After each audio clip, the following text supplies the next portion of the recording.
Hello everybody and welcome to this tutorial. Today I'm just going to continue from where I left off. Anyway, go ahead and open up your browser.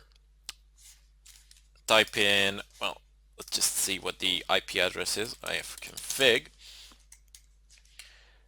Excellent, so this is my IP address. Go ahead and copy it. Yours will perhaps be different or something of a kind. Doesn't really matter. Just go ahead and copy it. Control V into the URL field of your browser. Paste it there. Go ahead and open up your folder. And immediately we encounter a problem here. We need a username and a password. Go ahead and open up your terminal. These things are stored by default in your installation files. So go ahead, actually they're in the README file, so in the instruction set. Go ahead and type in cd var www cd dv wa ls, where is it? There we go. There's a README file. So let's just go ahead and open up the README file. And you have a lot of explanations here. Feel free to go ahead and read through them. Well, actually, there aren't that much of it, but there are some useful things. So it says default username is admin, and default password is password. There is an installation video as well. I mean, I've already showed it to you, but you can go ahead and feel free to watch this version of it as well. I don't think that you'll see anything extremely different, but they use XAMPP to actually run the damn vulnerable application. I use a different type here, but it doesn't really matter. You can use the one that I am using, the one that comes as a default with Kali Linux operating system. Anyway, as I said, feel free to check the link out, but we've mainly opened this file to see the username and password, and the username is admin, password is password. Feel free to change that later on or don't, doesn't really matter since you are the only person using this virtual machine. If this is your physical machine, it would be a good idea to actually change it. So admin, and down here I'm gonna go ahead and write password. But since you are using a bridged adapter in VirtualBox, perhaps it would be a good idea to change it indeed. But for the time being, let's just go ahead and see what's up for the offer here. So you have a lot of these types of attacks. You have brute force, command execution, cross-site request forgery, SQL injection, file inclusion, etc. There are a lot of them. I will go through some of them, but down below I won't go through all of them obviously, but I will go through some, as I said, through a significant amount anyway. And down below you have DVWA security. So go ahead and click on that. You are able to set your security level of this web application in general. So it can be low, medium, or high. I would recommend that you go with high, primarily because that's going to reflect the real-time circumstances to the greatest degree. If you go with low, pretty much everything you do, it's going to fly, which is not the case in the real world. Anyway, now that it is set in high, click on Submit to remember changes, and go ahead and click on SQL Injection Blind.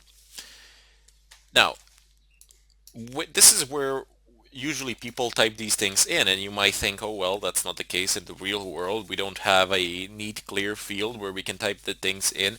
But keep in mind, this is just for your convenience. This is just for convenience sake.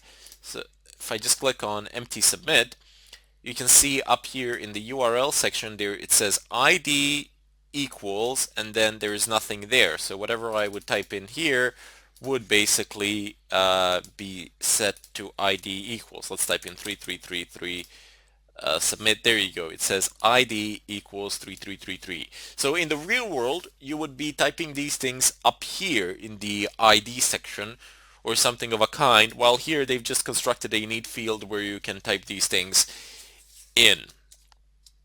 As I said, doesn't really matter. All the things that you type in here in the user ID field, you can also type in here in the URL, and the effect will be exactly the same. There is literally no difference of whatsoever.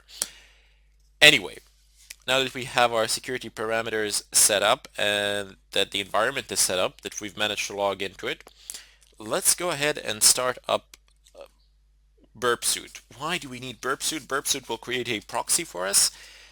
We need it in order to capture some of the information.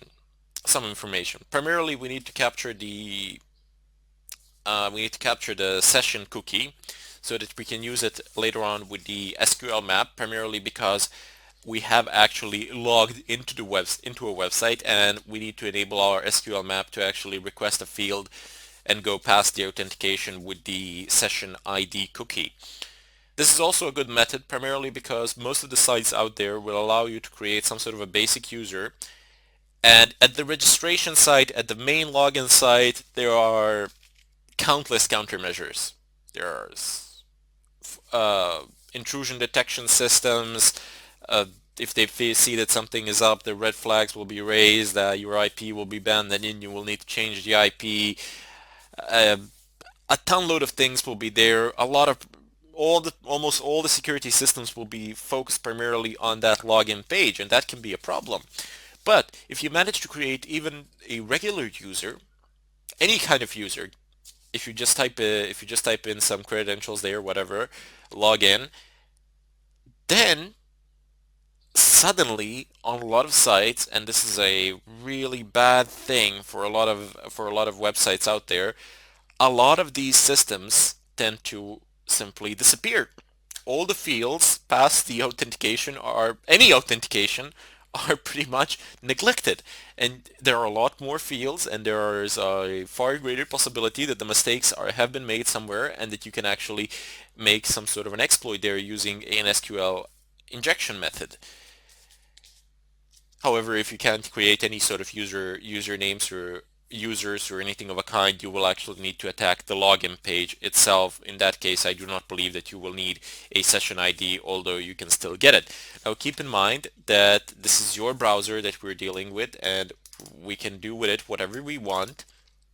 Even though this website is somewhere in a remote site, we can do whatever we want with this browser in order to test the functionality, in order to conveniently capture the information that goes between us and the website in order to use it with the SQL map.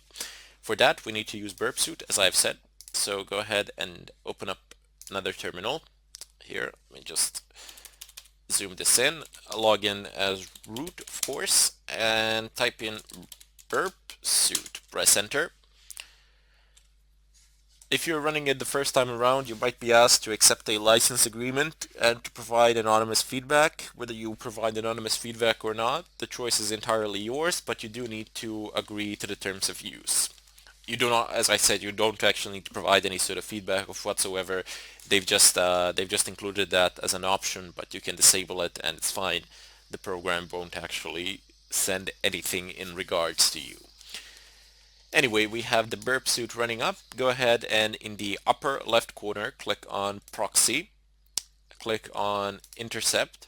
Actually, you can click on Options in the right and make sure that 127.0.0.1 is selected. It will be selected by default. I've created some other things down below, but don't pay any attention to that. Go back to Intercept. Make sure that the Intercept is on and not off. Go ahead and minimize your terminals. Go back to your web browser. Click on Edit, Preferences, Advanced, Network, Settings. Click on Manual Proxy Configuration and make sure that you have these things typed in. So 127.0.0.1 port 8080, use proxy server for all protocols.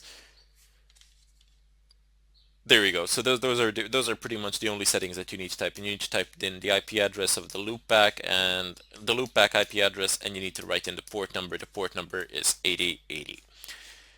Click OK, close, reload the site, and of course the site won't actually be able to reload until you let it through. So you can immediately see that the Burp Suite has managed to capture information here, and it is waiting for you to tell it what you want to do with it. So you can either forward it, you can drop it, and there are actions here to send it to a lot of other functionalities in Burp Suite. But for the time being, I want to copy the URL. So go ahead and click on Action, copy URL, open up your text editor, whichever one you want. Oh, come on, don't do this to me. I don't know, the Burp Suite has some sort of problems copying these things. Have no idea why. Oh, come on, don't. Let's see if it's gonna work like this. Excellent, so yeah. If it doesn't work the first time around, just try to do it again. And usually it will work. And if it doesn't work, try it again and again. And a couple of times like that. So if it doesn't work after a couple of times, okay, there's some sort of a serious problem. If it does work, fantastic. Anyway, you see that the site is still spinning, nothing has happened. I can just click on forward and the site will load in the back. Intercept is still on, but we don't actually, oh yes we do. Okay, so I do apologize, I've actually forgot to take one more thing out of this. Let's just repeat the process. So you see if you, oh come on, reload the site. Excellent. So you see where it says cookie.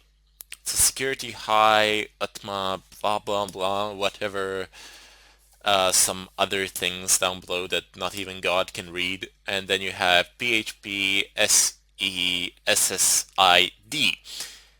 Copy that. That is your cookie session ID. You will need it. So go ahead and copy it. Open up your text editor and right below the URL, go ahead and type this cookie session ID.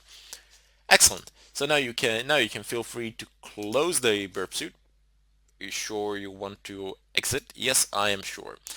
You can see when I shut down the proxy, since my browser is configured to go through a proxy, it's going to shut down immediately and it's not going to be able to do anything. You will effectively render your browser unable to surf the web at all. You won't be able to use it to surf the web. So go ahead, back to settings, click on use system proxy settings, click on OK, close, try again, and there we go. It does work without any sort of problems. Now that we have taken some information, remember, all of this that you're doing on your own machine. The only thing that is remote here is this website. So you can configure your browser any way you like. We've simply used Burp Suite to extract certain information. We wanted the cookie session and we wanted the exact URL. Well, you could have gotten the URL from here, to be honest, but doesn't really matter. I wanted to get the cookie session ID. There are some other ways and other methods, but I decided to use this one in particular with the Burp Suite. And in the follow-up tutorial, we're gonna use the SQL map in order to try to do something here to see if we can find some vulnerabilities, to see if we can actually perform a scan and eventually extract some information. Until then, I bid you all farewell and wish you a ton load of luck with this.